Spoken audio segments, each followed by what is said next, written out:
स्वागत है आपका। और वो बड़ी ब्रेकिंग न्यूज़ यहाँ पर ऑफ कोर्स शंघाई की तरफ से आती हुई, जहाँ पर हमने बहुत बड़े ट्रेड्स पिछले कुछ दिनों में आते हुए देखे हैं। Of course central bank buying तो यहाँ पर जोरदार है ही, लेकिन शंघाई एक्सचेंज पे भी गोल्ड की ट्रेडिंग के बहुत बड़े वॉल्यूम्स थे।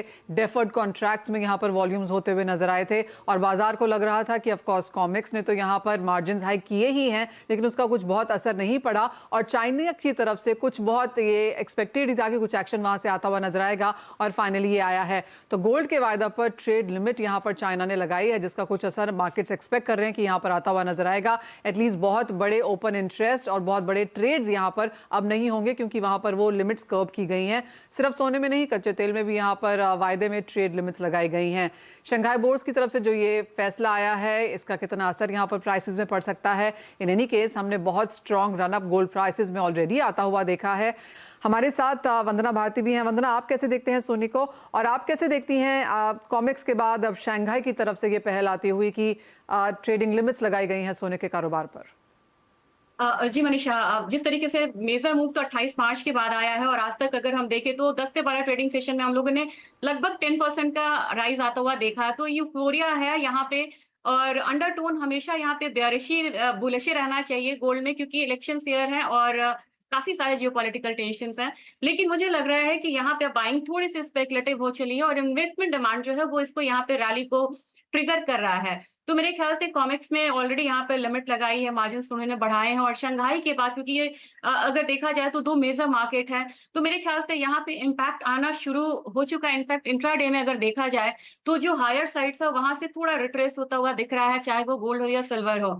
तो मुझे लग रहा है कि एक करेक्शन तो यहाँ पे आएगा, और यहाँ पे राय यही रहेगी जो ट्रेडर्स हैं या इन्वेस्टर्स हैं कि एक करेक्शन मुझे यहाँ पे दिख रहा है। मुझे लग रहा है कि 2400 ठीक है, वो जा सकता है, एक स्पाइक लगाएगा, फिर नीचे की तरफ थोड़ा-सा स्टेबलाइज़ हो सकता है और वो होगा $2250-2260 के करीब। यहाँ पे एक बारी वो आ सकता है। तो मेरे ख्याल से 71,000 से नीचे अगर ये कमोडिटी आती है आज के दिन में, 71,100 से नीचे, तो फर्दर एक डाउनसाइड मूव आता हुआ देख सकते हैं 70,400 से 500 तक का। तो मुझे लग रहा है कि जो कमोडिटी 10 ट्रेडिंग सेशन में 6,000 तक का अपसाइड देखी है, वहां पे 2,000 से 2,500 तक का डाउनसाइड मूव आना, इसे हम बेयरिश नहीं बोलेंगे। और मुझे लग रहा है कि एक कूल ऑफ आएगा रैली में, जो कि एक्सपेक्टेड है last leg of this week.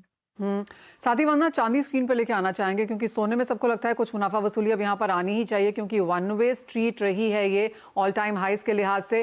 चांदी में अब भी भरोसा है कि यहाँ से और तेजी दिखा सकती है। स्टेबिलिटी के साथ चांदी यहाँ पर बढ़ती हुई नजर आई है, क्वाइट कॉन्ट्ररी की जो हम चांदी को यहाँ पर समझते हैं, उस तरह का ड्रामा इस बार गोल्ड ने किया है। चांदी थोड़ी ज्यादा स्टेबल रही है। क्या यहाँ से बाइंग एक्सपेक्टेशंस हैं? जी, मैंने गोल्ड सिल्वर रेशियो देखा है वहां पे या मनीषा, और ये 0.88 से 0.85 की तरफ आया है, यानी कि इसमें इंप्रूवमेंट हो रही है। सिल्वर आउट परफॉर्म करा है।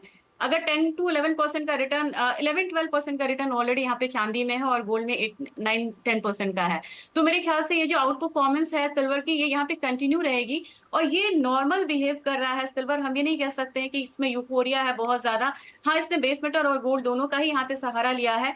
एक ट्रिगर पिछले 3 साल से मिसिंग है चांदी में, वो है सिल्वर की एटीएफ बाइंग, जिसने लास्ट 3-4 साल में इसे काफी बूस्टअप किया था प्राइसेस को।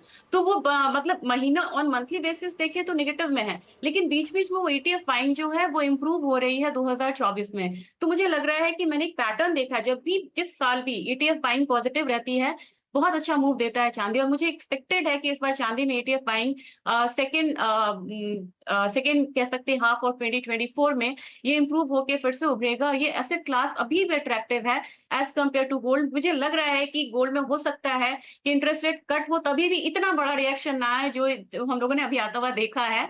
लेकिन चांदी में मुझे लग रहा है कि 88,000, 89,000, इनफैक्ट 90,000 का भी टारगेट हम 2024 को लेके चल सकते हैं। तो चाहे वो ईटीएफ बाइंग हो या आप फिजिकल में कोई बाइंग करना चाह रहे हैं, 80,000 से लेके 79,000 काफी ल्यूक्रेटिव है, काफी वैल्यू बाइंग के लिए अच्छी लेवल है, अच्छा लेवल है जहां पे बाइंग करना चाहिए। और इसमें हम, मुझे लगता है 1.5 से 2 साल का टारगेट लेके हम क्यों ना चले, क्योंकि हम एसआईपी भी करते हैं तो 1-2 साल का टारगेट लेके चलते हैं। तो वहां पे चांदी निश्चित तौर पे गोल्ड को आउट परफॉर्म कर सकती है। Now it's turn off silver.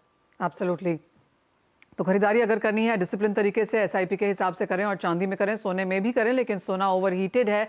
और आपको एक बार फिर से बता दें कि पिछले हफ्ते यहाँ पर हमने सीएमई की तरफ से ये रिपोर्ट्स आते हुए देखी थी कि उन्होंने मार्जिन बढ़ाए हैं यहाँ पर सोने और चांदी दोनों में कारोबार करने के लिए। सोने में 6.5% से और चांदी में ऑलमोस्ट 12% का इजाफा हमने मार्जिन में आता हुआ देखा पर कॉन्ट्रैक्ट के लिहाज से यहाँ पर काम करने के लिए। और अब शंघाई की तरफ से भी हमने इसी तरह का एक स्टेप आता हुआ देखा है जहाँ पर शंघाई ने ट्रेडिंग लिमिट्स को कर्ब कर दिया है। शंघाई की तरफ से पिछले 2-3 दिनों से ये खबरें आ रही थी कि बहुत बड़े बड़े ट्रेड्स वहां पर हो रहे हैं, डेफर्ड कॉन्ट्रैक्ट्स में यहां पर ट्रेड्स हो रहे हैं, जिसका सीधा असर हमने प्राइस मूव पे आता हुआ देखा।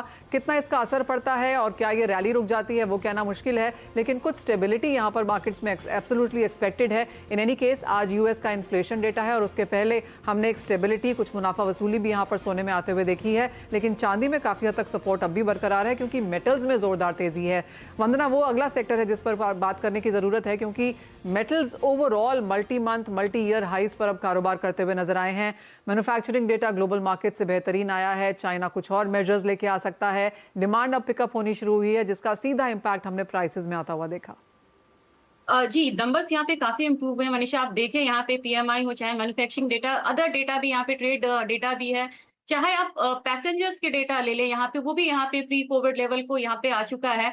तो मेरे ख्याल से कुछ ग्रीन शूट्स तो लगातार यहाँ पे मिल रहे हैं इकोनॉमी में, जो कि रिसेशन की भी बात बीच बीच में यहाँ पे आती है। इंटरेस्ट रेट हायर साइड है, तो ये भी, इसके बाद भी यहाँ पे बेस मेटल का बढ़ना, यानी कि एक्चुअल उसमें जो फिजिकल डिमांड है वो भी यहाँ पे इम्प्रूव होके आई है। और चाइना में अगर डेटा ले लें, उनके जो इलेक्ट्रिसिटी कंजम्पशन है वो हायर साइड है, आयरन ओर का कंजम्पशन उनका सेटिस्फैक्टरी लेवल पे। तो मेरे ख्याल से अभी यहाँ पे थोड़ा भी सप्लाई टाइटनेस आता है, चाहे वो कॉपर में दिख रहा है, तो प्राइसेस ऊपर की तरफ रहेंगे। मुझे लग रहा है कि बहुत सारा अपसाइड आता हुआ हम लोगों ने देखा है, बहुत क्विक यहाँ पे एक अपसाइड आया है, थोड़ा अपसाइड यहाँ पे और है। मुझे लग रहा है कि कॉपर की बात की जाए तो 880 870 तक प्राइसेस आ सकते हैं, 886 इसका हाई है एमसीएक्स कॉपर में। अगर बात जिंक की जाए तो वहां पे भी मुझे लग रहा है कि 7 से 8 रुपए तक प्राइसेस बढ़ेंगे। लेकिन मुझे लग रहा है कि इस रैली में 3 से 4% या मैक्सिमम 5% तक प्राइस हाइक के बाद ये रैली यहाँ पे थोड़ा सा पॉज ले सकती है, क्योंकि इसके बाद एक जो करेक्शन फेज आएगा वो पूरे कमोडिटी काउंटर में आ सकता है,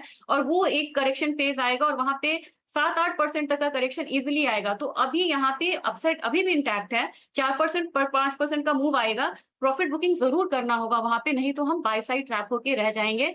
और जो अगला महीना होगा, मई का महीना होगा या सेकेंड हाफ ऑफ अप्रैल होगा, मुझे लग रहा है कि यहाँ पे बिल्कुल कंसोलिडेशन वाला होगा या करेक्शन वाला होगा। तो बहुत सावधानी से ट्रेड करने की जरूरत है। और एल्यूमिनियम मुझे ऐसी कमोडिटी लग रही है, मुझे लग रहा है कि इसमें अभी भी 235 तक के जो लेवल्स हैं वो यहाँ पे आ सकता है, तो इस कमोडिटी में बाइंग कंटिन्यू रख सकते हैं।